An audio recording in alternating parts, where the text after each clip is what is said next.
Retour de Vraie Voix avec Philippe Bilger, Céline Pina et Abdoulaye Kanté. Le Sénat a adopté hier le projet de loi de bioéthique amputé de sa mesure phare, l'ouverture de la PMA à toutes les femmes, la procréation médicalement assistée. Les femmes seules et les couples de lesbiennes n'auront donc pas droit à la PMA, contrairement aux couples hétérosexuels. Un vote qualifié d'ignoble et de lamentable par les associations LGBT. Le Sénat a-t-il eu raison de ne pas étendre la PMA, de refuser la PMA pour toutes? Et pour le moment, vous êtes 81% à dire oui sur Twitter. Cynthia de Narbonne nous appelle au 0826 300 300. Bonsoir Cynthia. Bonsoir Philippe, bonsoir tout le monde. Bienvenue sur Sud Radio. Et vous Merci. pensez que le Sénat a eu tort?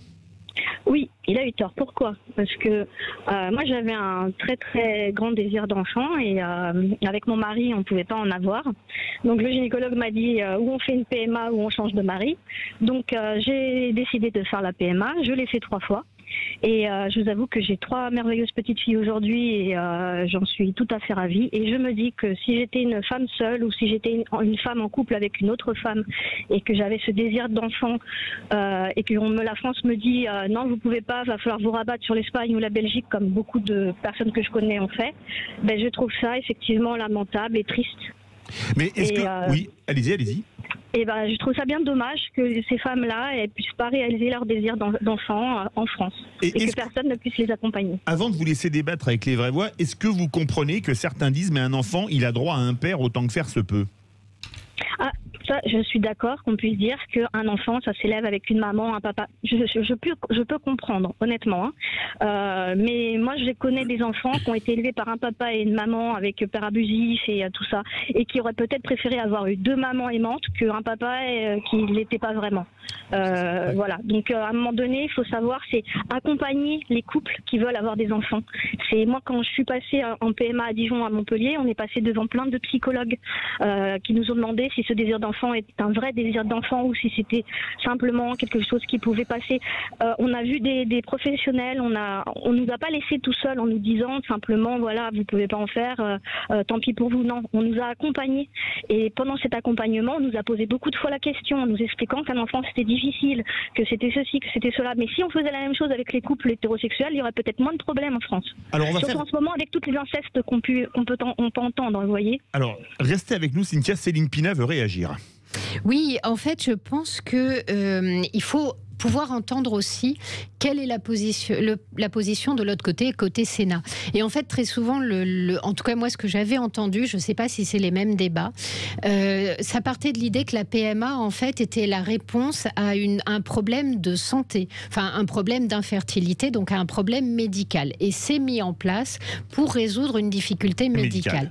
Or là, en fait, si un couple de femmes ne peut pas avoir d'enfants, c'est pas un problème médical, c'est que quand on est 2 homosexuels ensemble, qu'ils soient hommes ou femmes, ne peuvent pas faire d'enfants. Donc il y a une impossibilité biologique.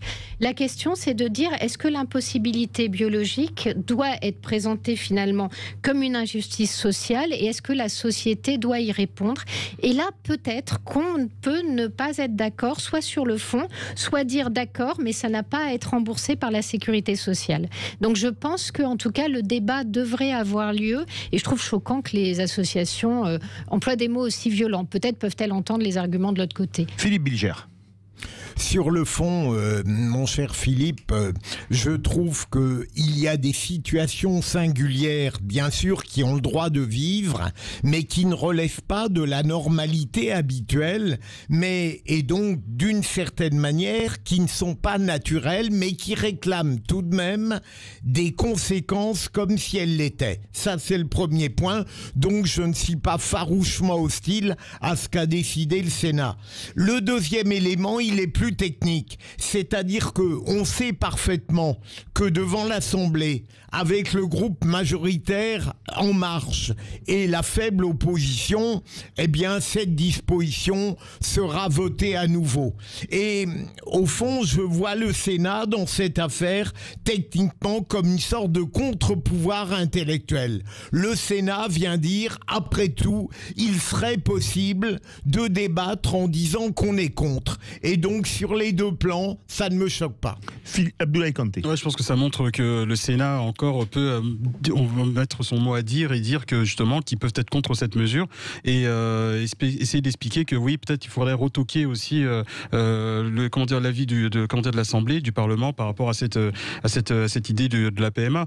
Mais après la question est de savoir est-ce que il faut que cette pratique soit vraiment utile pour ceux qui ne peuvent pas avoir d'enfants. Maintenant, est-ce que c'est ceux uniquement qui ne peuvent pas les avoir de manière au niveau médical ou ceux qui sont en capacité d'en avoir mais qui veulent en avoir recours parce que ils ont ce désir d'enfant? C'est une question, c'est un débat à avoir et je pense qu'il est nécessaire. Après, le Sénat, je pense aussi, a voulu y mettre son veto pour essayer de mettre en avant les débats. Et c'est nécessaire. Après, l'erreur, c'est que quand même, on a l'impression que le Sénat juge l'homoparentalité et la juge moins importante que quand des hétéros deviennent parents. Et ça, sincèrement, la réalité montre que ça ne fonctionne pas comme ça, qu'il y a des homos qui sont d'excellents parents, des hétéros qui peuvent être exécrables. C'est ça, c'est que je pense qu'évidemment, il faudrait qu'on sorte ce côté un peu réac, se dire que maintenant on va vers le progrès, que maintenant il peut avoir 2 papas ou 2 mamans qui peuvent évidemment avoir des enfants et savoir. Je pense que c'est c'est peut-être une idéologie à avoir et se dire que maintenant oui il y a cette possibilité, mais dans quelles conditions? Est-ce que après, quand vous avez un enfant, vous savez, l'enfant n'a rien demandé, lui juste à être aimé, à être chéri par des parents. Alors maintenant, la conception de parents, avant c'était un papa et une maman, mais maintenant nous sommes en 2021 et c'est parent 1, parent 2, il paraît. C'est ça, parent 1, parent 2, c'est ça. Voilà, donc maintenant le progrès. Justement, Cynthia, qu'est-ce que vous pensez de ceux qui disent oui, mais c'est pas un acte médical, c'est grosso modo, si je ne me trompe pas, ce que Céline a dit, il y a peut-être pas de raison de le faire rembourser par la sécurité sociale alors qu'il est extrêmement cher. Je comprends. J'en ai tout à fait conscience. Maintenant, j'aimerais poser juste une question. Je crois que la PMA, elle est arrivée fin des années 70 ou début des années 80. En France, le premier bébé éprouvette, c'est Amandine 1982. 82. Oui, conçu en 81 donc. Voilà, donc. À l'époque, les femmes qui étaient dans les 70 et qui ne pouvaient pas avoir d'enfants, on leur disait oui parce que Dieu a décidé de faire en sorte que certaines femmes puissent avoir des enfants et d'autres pas. C'est comme ça, c'est la sélection naturelle, vous ne pouvez pas faire autrement. Mais quelqu'un a dit si, on va peut-être, grâce à la PMA, faire en sorte que toutes les femmes qui ont un désir d'enfant puissent en avoir. Donc, il y a eu cette possibilité que toutes les femmes qui ont vraiment un désir d'enfant puissent avoir des enfants. Ça s'appelle l'évolution, ça s'appelle le progrès. Aujourd'hui, on a une société changeante, on a une société où il y a des couples qui sont homosexuels ou des couples qui sont tout seuls, parce que c'est comme ça qu'ils vivent et c'est comme ça que ça leur convient. Et je trouve ça, dans ce cas-là, anormal, en tout cas pour l'instant, qu'on ne puisse pas évoluer avec notre société, qu'après on ne s'étonne pas si la société elle est un peu triste, mais si on ne peut pas évoluer avec notre société en faisant en sorte que ces couples qui ont un vrai désir de parentalité ne puissent pas l'assouvir, je trouve ça dommage et bien triste. Maintenant, oui, je suis d'accord, moi par exemple j'avais un souci, mon mari et moi, on avait tous les deux un problème de stérilité. La PMA nous a aidés à régler tout ça. Si j'avais été toute seule et que la France à l'époque m'aurait dit écoutez, vous êtes toute seule, on ne peut pas vous aider à avoir des enfants, et que je me dise quoi, alors je suis obligée de faire quoi dans la vie, de me dire je vais faire ma vie toute seule, ou alors je vais être obligée de me rabattre sur un autre pays. Je trouve ça dommage de me dire que mon propre pays m'aurait tourné le dos. C'est tout, j'aurais trouvé ça triste. Mais après, il y a peut-être aussi des réalités qui font que, par exemple, le nombre de familles monoparentales extrêmement élevé, en règle générale, on remarque quand même qu'elles ont des difficultés à boucler les fins de mois, il y a des problèmes d'éducation des enfants. En fait, être une famille monoparentale, c'est très très difficile et très souvent, elles ont besoin de beaucoup de soutien.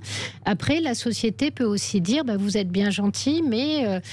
aider pour la PMA, aider ensuite pour continuer à vivre, c'est pas aussi simple. En tout cas, c'est jamais un dû, c'est un débat et là, c'est présenté comme un dû et je pense que c'est ce qui bloque un certain nombre de gens. C'est pour ça que je pense qu'il est, comme disait Céline, je pense que oui, effectivement, il y a beaucoup de familles monoparentales et qui sont dans des difficultés et qui sont justement assujetties à beaucoup d'aide et que si, évidemment, rajouter encore le fait d'avoir un enfant, parce que comme je dis, un enfant, c'est pas non plus, entre parenthèses, une mince affaire, il faut s'en occuper et après, c'est vrai que c'est compliqué et que justement, justement, il est peut-être aussi, je dirais pas du devoir, mais peut-être que de sensibiliser aussi ces futurs parents, leur dire attention, voilà ce que vous allez avoir dans le futur, c'est peut-être quelque chose de beau, mais par contre, voilà, attention, parce que ce n'est pas facile dans la vie de tous les jours, notamment avec tout le contexte financier, etc., qu'il y a de l'autre côté social aussi. Vaste sujet. Merci beaucoup à Cynthia de Narbonne. Verdict sur Twitter. Le Sénat a-t-il eu raison de refuser la PMA pour toutes ? Eh bien, vous êtes 81% à dire que oui, le Sénat a eu raison.